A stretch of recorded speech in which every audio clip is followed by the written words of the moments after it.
ભાવનગર હત્યા કેસનો આરોપી પકડાયો છે। ભાવનગર જિલ્લા તરસમિયા ગામે થયેલી યુવકની હત્યાના કેસમાં પોલીસે આરોપીને ઝડપી લીધા હતા।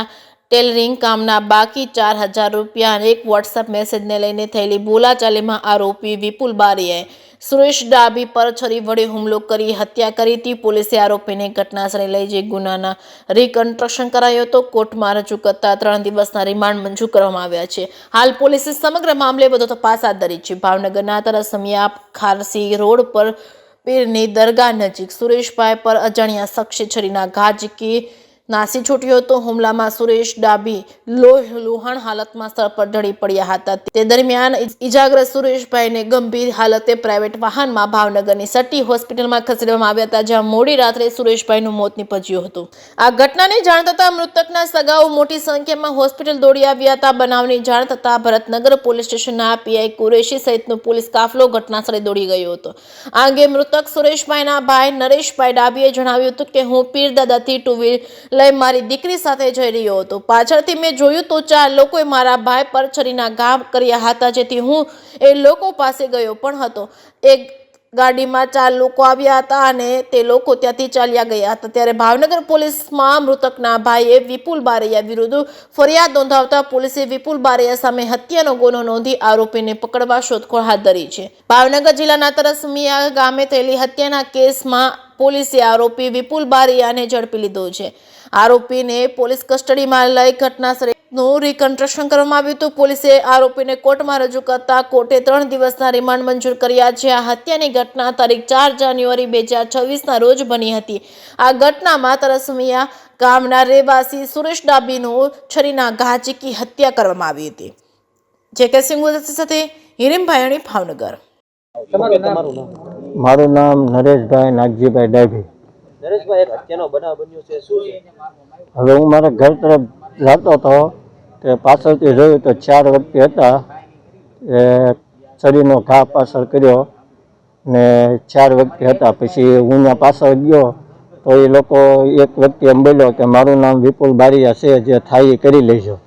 આટલું જોયું મેં। પછી મેં કીધું મારા કાકાનો છોકરો છે, મારતા નહીં। એ કે મારું નામ વિપુલ બારીયા છે, જે થાય એ કરી લેજો। એવી ખબર નથી સાહેબ। કેટલા જણા હતા? 4 વ્યક્તિ હતા। એની પાસે શું શું હથિયાર હતા?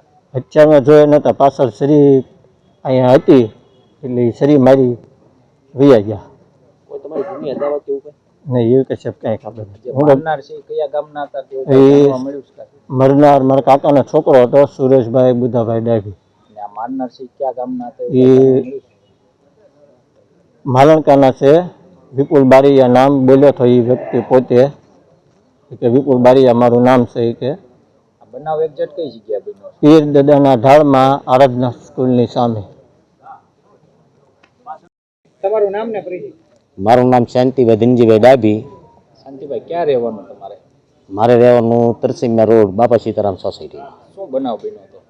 હવે બનાવમાં એવું હતું સાહેબ, 10 વાગ્યા મારામાં નરેશભાઈ ડાભી છે કે નહીં, મારો ભાઈ છે, કાકાનો દીકરો, એ ભાઈ થાય તો એનો ફોન આવ્યો કે ભાઈ અહીંયા આવો ને ભાઈ, કાંક આ ભાઈને માથાકૂટ થઈ છે અને છરી મારી છે, એવું નરેશભાઈનું કહેવાનું હતું। અને એનું છરી મારી ત્યારે હું ત્યાં પહોંચ્યો ત્યારે કોઈ આ વ્યક્તિ હતા નહીં, હાજર નહોતા, પણ નરેશભાઈ નહોતા। પણ નરેશભાઈ મને એવું ફોનમાં કીધું કે છરી મારીને વિપુલ બારૈયા કરીને છે, માલણકાનો હું રહેવાસી છું, થાય એ કરી લેજો।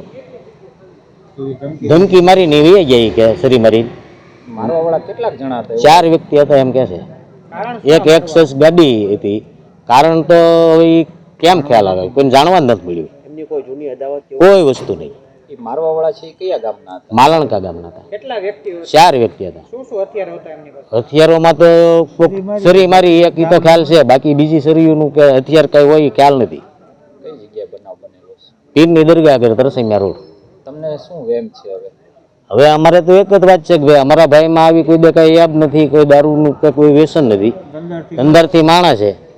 અને એના મા બાપ ને એનો ભાઈ, મારા ભાઈ જ તે રાકેશભાઈ, એ બધા સુરત રહે છે, એના પપ્પા, મમ્મી, પપ્પા। હવે આગળ જે અમારે તો એક જ ન્યાય જોવે છે કે એનું સરઘસ કાઢો અને પૂરતો ન્યાય મળે। એને ધમકી આપી છે તો એનું નામ સહિત આપ્યું છે કે વિપુલ બારૈયા કરીને છું, માલણકાનો છું। આ ભાઈ જે અત્યારે મરણ જેના છે એ અત્યારે એકલા રહે છે કે કેટલા રહે? નહીં, એકલો જ રહેશે અહીંયા તરસમિયા। એમનું શું નામ છે? સુરેશભાઈ બુધાભાઈ ડાભી। વ્યવસાય શેનો કરે છે એ ભાઈ? એ કપડાને આ બધા લેતી દેતી કરવા જાય સિલાઈ કામ માટે. Okay sir. ભાવનગરમાં તરસમિયામાં હત્યા થઈ છે, આરોપી ઝડપાઈ ગયો છે, શું છે સમગ્ર? ગઈ તારીખ 3ના રોજ તરસમિયા વિસ્તારમાં એક હત્યાનો બનાવ બનેલ હતો, જેમાં આરોપી વિપુલ કાંતિલાલ બારૈયા કરીને છે. એને એની ભાભી ટેલરિંગનું કામ કરતા હતા. એ ટેલરિંગ કામ માટે આ કામના મરણ જનાર જે છે સુરેશ ડાભી, એ એમને કાપડ આપતા હતા. હવે એ કાપડ આપતા હતા, એના લીધે જે હિસાબ કિતાબના પૈસા બાકી હતા એ પૈસા મેળવવા માટે એમની ભાભીએ આરોપીને મરણ જનાર પાસે મોકલેલા હતા. મરણ જનાર પાસે આ આરોપી જતા આરોપી અને મરણ જનાર વચ્ચે હિસાબ બાબતે બોલાચાલી તકરાર થયેલ હતી.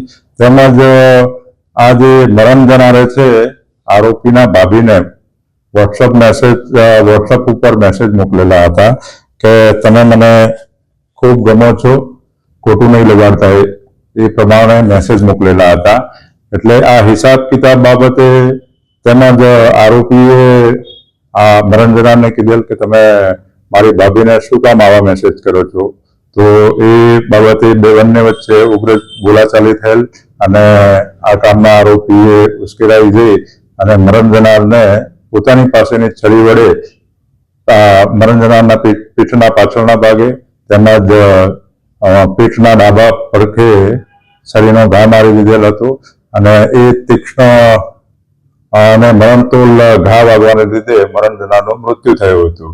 આ ગુનાના કામે આ જે આરોપી છે તેની ભરતનગર પોલીસ સ્ટેશનને ગણતરીના કલાકોમાં જ પૂરતા પુરાવા મેળવી અને ધરપકડ કરવામાં આવેલી હતી અને આરોપીને કોર્ટમાં રજૂ કરી અને તેના દિન 3ના પોલીસ કસ્ટડી રિમાન્ડ મેળવવામાં આવેલા હતા.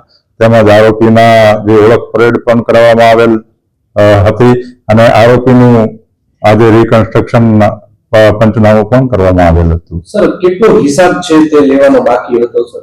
હા, એમાં તપાસ દરમિયાન જણાઈ આવ્યું છે કે જે મરણ જનાર જોડે આજે આરોપીના ભાભીને હિસાબ કિતાબના 4,000 રૂપિયા નીકળતા હોવાનું જણાઈ આવ્યું છે. અચ્છા સર, આરોપી દ્વારા તેના ભાભીને કેટલા ટાઈમથી આજે મરણ જનાર છે તે કેટલા ટાઈમથી મેસેજ કરતો હતો? નહીં, જે દિવસે આ બનાવ બન્યો હતો એ દિવસે જ વોટ્સઅપ ઉપર મેસેજ કરેલા હતા એવું જણાઈ આવ્યું. ના, એમાં જે ફરિયાદમાં જણાવ્યું છે એને કે આ 3 કિસ્સામાં ભાગી ગયેલા હતા ને એના ઉપર શક છે, પણ એના ઉપર અમારી પોલીસની ઊંડાણપૂર્વક તપાસ ચાલુ છે. અચ્છા સર, આજે ભરતનગર પોલીસ સ્ટેશન દ્વારા તેનું આરોપીનું રિકન્સ્ટ્રક્શન માટે લઈ જવામાં આવ્યો હતો, પરંતુ નાટ્યાત્મક રીતે રિકન્સ્ટ્રક્શન થયું હોય તેવી ચર્ચા ચાલી રહી છે. માત્ર 1 મિનિટમાં જ રિકન્સ્ટ્રક્શન પૂરું કરી દેવામાં આવ્યું હતું. ના, એવું કઈ છે નહીં.